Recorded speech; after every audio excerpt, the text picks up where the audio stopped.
Hello everyone, আসসালামু আলাইকুম। আশা করি সবাই ভালো আছেন। আমি আলহামদুলিল্লাহ ভালো আছি। আমার আজকের রেসিপি কাতলা মাছের ভুনা। কাতলা মাছের ভুনা করতে যা যা উপকরণ লাগছে, আমি এখানে 1 কাপ পরিমাণ পেঁয়াজ কুচি নিয়েছি, 2টা টমেটো কুচি নিয়েছি, 2 টেবিল চামচ আদা রসুন বাটা। আমি এখানে আদা রসুন একসঙ্গে বেটে রেখেছি। আমি 2 টেবিল চামচ পরিমাণ হচ্ছে জিরার গুঁড়া, ধনের গুঁড়া। আমি এখানে আস্ত মশলা নিয়েছি, 2টা দারুচিনি, 2টা তেজপাতা, 3টা সাদা এলাচ, 2-3টা লং এবং 2-3টা গোলমরিচ। আর আমি এখানে লাল মরিচের গুঁড়া নিয়েছি 2 টেবিল চামচ পরিমাণ, হলুদের গুঁড়া নিয়েছি 2 টেবিল চামচ পরিমাণ, স্বাদ মতো লবণ। আর আমি 6-7টা কাঁচামরিচ ফালি নিয়েছি আর সামান্য পরিমাণ রসুন কুচি। আমি রান্নার শুরুতে মাছটাকে ম্যারিনেট করে নেব। আমি এখানে 7টা মাছের পিস নিয়েছি, সামান্য পরিমাণ লবণ দিয়েছি, সামান্য পরিমাণ লাল মরিচের গুঁড়া, সামান্য পরিমাণ হলুদ গুঁড়া এবং মাছটাকে ভালোভাবে মাখার জন্য আমি একটু তেল অ্যাড করব।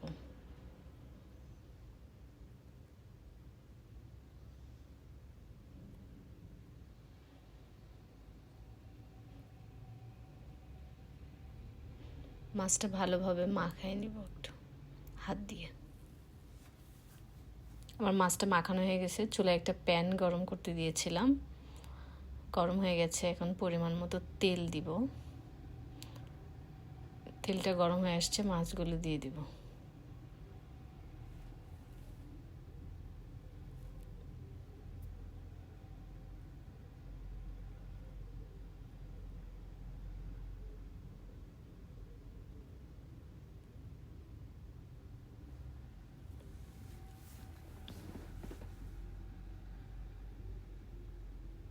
আমার মাছগুলো ভাজা হয়ে গেছে। এবার আমি মাছগুলোকে একটু উল্টিয়ে নিব।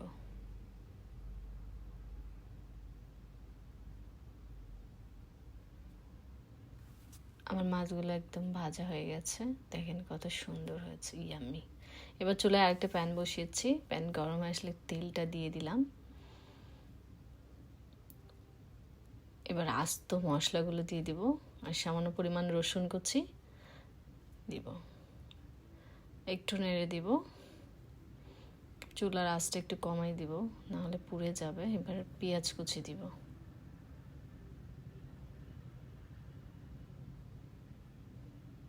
পেঁয়াজগুলোকে একটু ছাড়িয়ে নিব।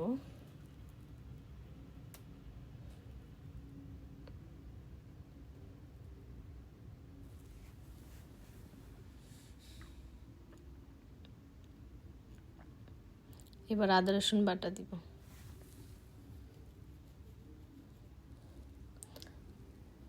আদা রসুন বাটা একটু নেড়ে দিব কাঁচা গন্ধ যাওয়া পর্যন্ত।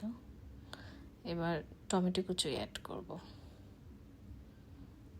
একটু লবণ দিব, টমেটোগুলো গলে যায় যেন সুন্দরভাবে, তাহলে গ্রেভিটা ভালো হবে। কাঁচামরিচ ফালিয়ে দিলাম আমি এখানে 4টা, আর কিছু রেখে দিলাম, পরে দিব, রান্না শেষে অ্যাড করব। এবার হলুদের গুঁড়া দিব,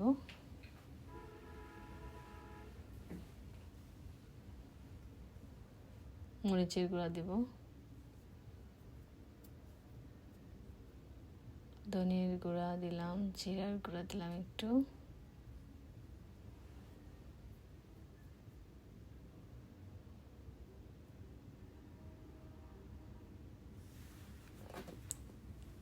এবার সামান্য পরিমাণ পানি দিয়ে মশলাটাকে কষাতে দেব। এবার ঢাকনা দিয়ে ঢেকে দেব। কিছুক্ষণ পর ফিরে আসছি।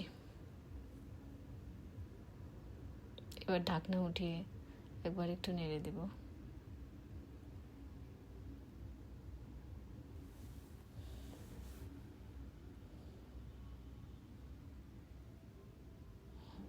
এক মিনিট পর ফিরে আসছি।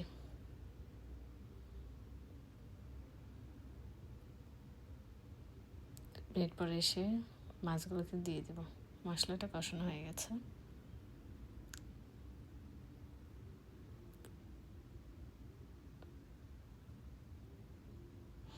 মাছগুলোকে কষানোর জন্য আমি এখানে সামান্য পরিমাণ পানি অ্যাড করব।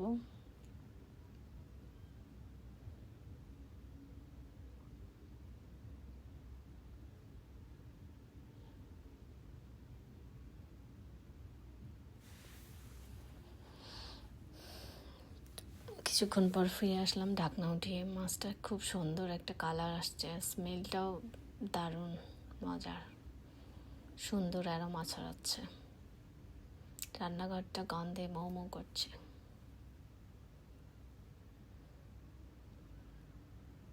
গরম ভাতের সাথে জাস্ট ইয়ামি ইয়ামি লাগবে।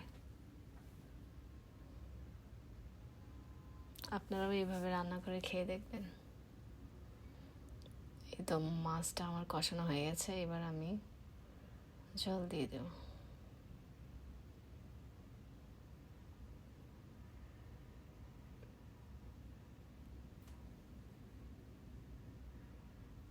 চুলার আঁচটা বাড়িয়ে দিলাম।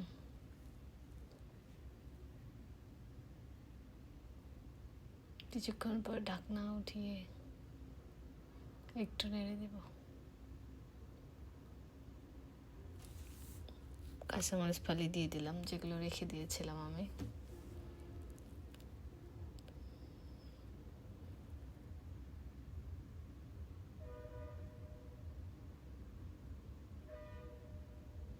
আমি রান্নার শেষের দিকে ভাজা জিরার গুঁড়া দেব। এটা দিলে মাছটার স্বাদ আরও দ্বিগুণ হয়। মানে মোটামুটি সব খাবারই শেষে একটু মাছ বোনা, মাংস বোনা দিলে ভালো লাগে, মজা হয়। আমি এটা দিই, আমার এই ফ্লেভারটা ভালো লাগে। আপনারা চাইলেও দিতে পারেন।